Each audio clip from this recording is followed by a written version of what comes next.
आप सभी का बहुत बहुत स्वागत है इस वीडियो में। तो आज इस वीडियो में हम बात करेंगे बनारस हिंदू विश्वविद्यालय के बारे में, जो कि उसका एडमिशन प्रोसेस क्या है और सब कुछ वीडियो में डिटेल से बताएंगे। तो आप लोग वीडियो में बने रहें। लेकिन हाँ, एक और बात कि आप वीडियो को बिल्कुल भी स्किप ना करें। जो मैं बता रहा हूँ आपको ध्यान से सुनना है। अगर आप वीडियो स्किप करेंगे तो फिर आपको समझ में नहीं आएगा।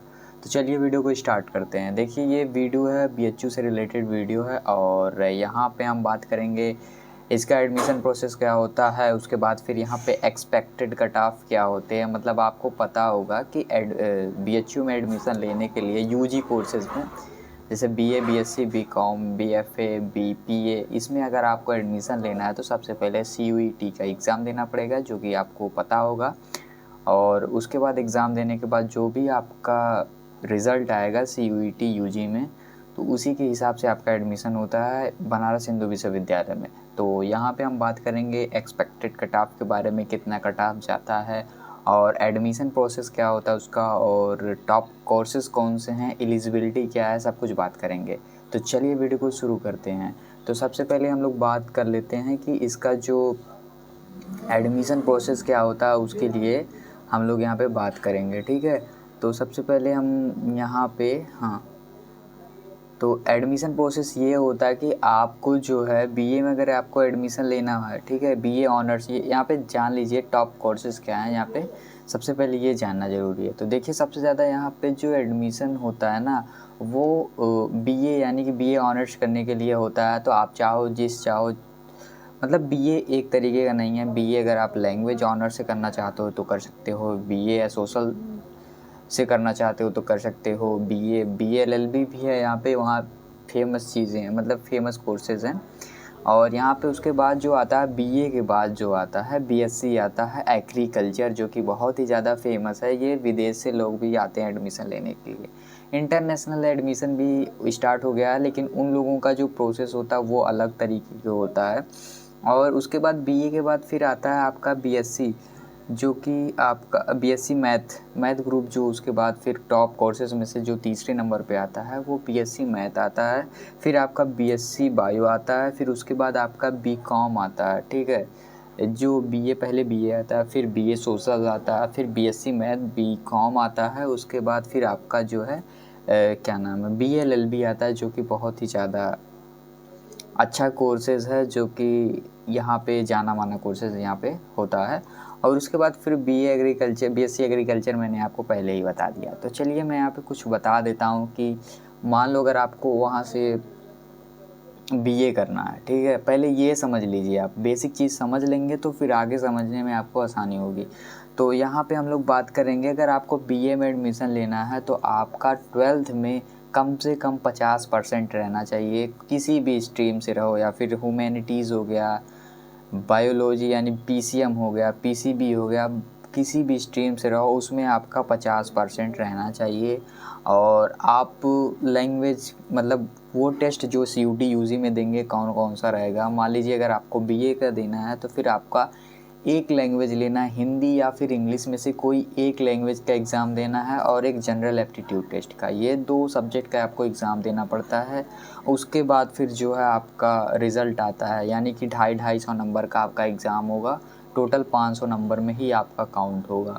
तो आगे हम बीएससी सोशल साइंस की बात करते हैं। उसका भी प्रक्रिया सेम है, लैंग्वेज और जनरल एप्टीट्यूड टेस्ट। लैंग्वेज में कोई भी लैंग्वेज आप ले सकते हो, लेकिन यहाँ पे आपका बीएससी पीसीएम का जो क्राइटेरिया है थोड़ा अलग है।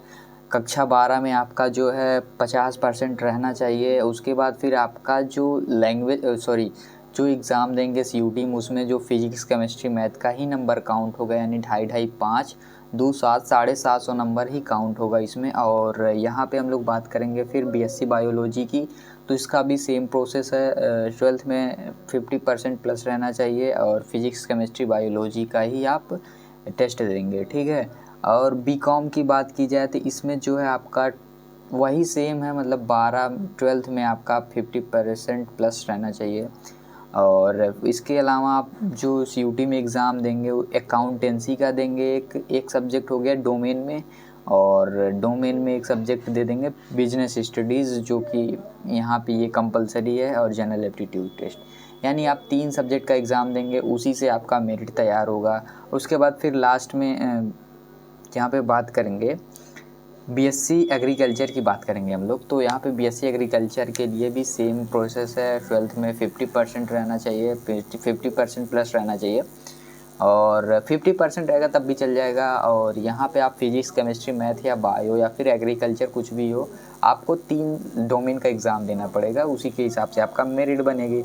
और लास्ट बात ये है कि आपका जो क्या नाम है, हाँ, बीएलएलबी जो है ये इसके लिए क्या प्रोसेस है, इसके लिए भी बीए की तरीके से सेम प्रोसेस है। जैसे कि सेम नहीं है, बस थोड़ा सा अलग है। मान लीजिए अगर आप बीए सेलेक्ट दो मतलब 2 कोर्सेज़ के लिए आप सीयूटी दे रहे हो, तो फिर आप दे सकते हो ऐसे करके बीएलएलबी के लिए।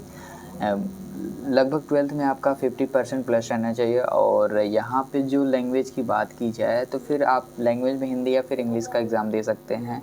उसके साथ साथ ही एक और आपको डोमेन का एग्ज़ाम देना पड़ेगा, जो कि लीगल स्टडीज़ होता है, उसको आपको एग्ज़ाम देना पड़ेगा। उसके बाद आप जनरल एप्टीट्यूड टेस्ट का एग्ज़ाम भी दे सकते हैं। तो इसके साथ साथ मतलब ऐसे करके दे सकते हैं। बस ये हो गया आपका। फिर ये समझने के बाद आप समझ लीजिए कि ये प्रोसेस क्या होगा। देखिए, सबसे पहले आपने सीयूटी का एग्ज़ाम दिया। सीयूटी का एग्ज़ाम देने के बाद फिर आपका जो भी रिज़ल्ट आएगा, मैंने आपको बता दिया कौन कौन से सब्जेक्ट का कौन कौन से कोर्सेज़ में एडमिशन होता है, ठीक। उसके बाद फिर आपका मेरिट बनेगा। मेरिट बनने के बाद फिर आपका ये बनारस हिंदू विश्वविद्यालय अपना कट ऑफ जारी करेगी। जैसे कि ये एक राउंड में नहीं, कम से कम 2 से 3 राउंड में कट ऑफ जारी होता है। तो फिर यहाँ पे 2 कैंपस होते हैं, एक एफएमसी होता है, एक एमएमबी। जो एफएमसी होता है वो बालकों के लिए होता है, यानी कि छात्रों के लिए होता है, और दूसरा जो होता है वो छात्राओं के लिए होता है, यानी बालिकाओं के लिए होता है। तो जो लोग मेन कैंपस में जाएंगे तो उनके लिए सबसे पहले 3 से 4 राउंड में उनका कट ऑफ आता है। उसके साथ साथ कॉलेज का भी आ जाता है, तो कट ऑफ के हिसाब से उनका एडमिशन होता है। ये प्रोसेस होने के बाद फिर क्या नाम है, उसके बाद फिर काउंसलिंग होता है। ये पूरा हो गया।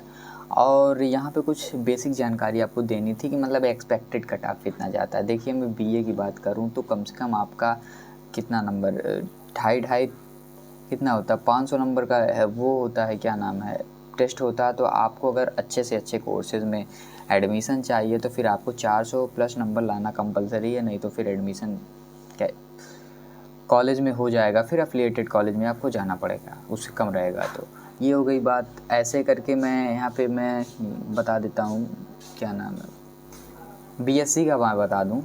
बीएससी में भी सेम है। मान लीजिए इसमें 750 का रहता है, तो 550 प्लस आपका नंबर रहेगा, तभी आपका बीएससी में एडमिशन होगा।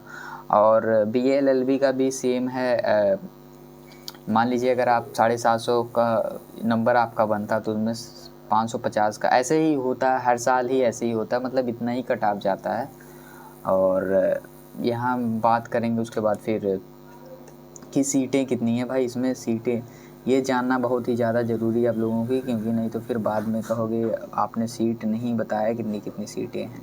तो उससे भी आप अंदाज़ा लगा सकेंगे, लेकिन हमको जो बताना था मैंने आपको बता दिया। बाकी ये,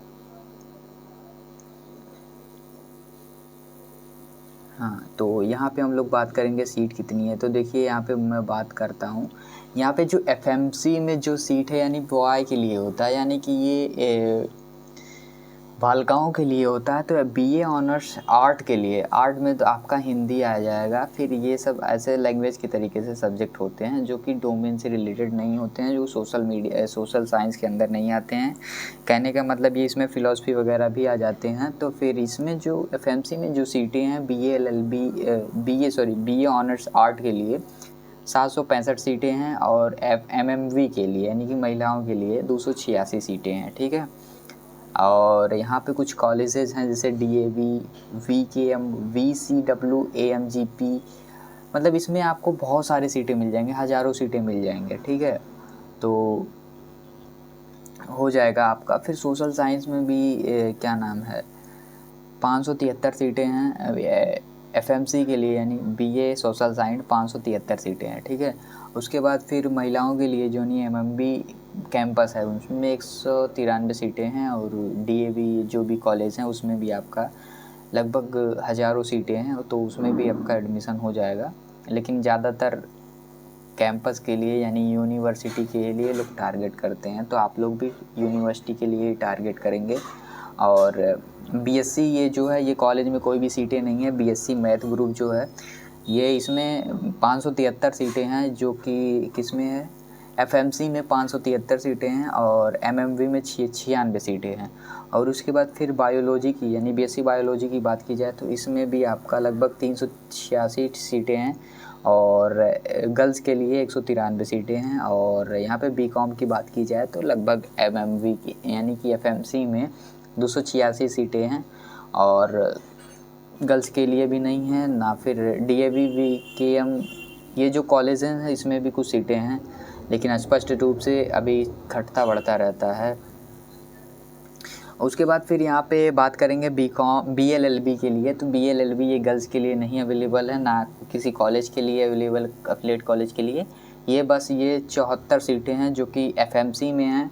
उसके बाद एग्रीकल्चर में जो है 154 सीटें हैं, मतलब इसमें विदेश के जो बच्चे पढ़ते हैं उनको लेके। तो ये रही पूरा डिटेल।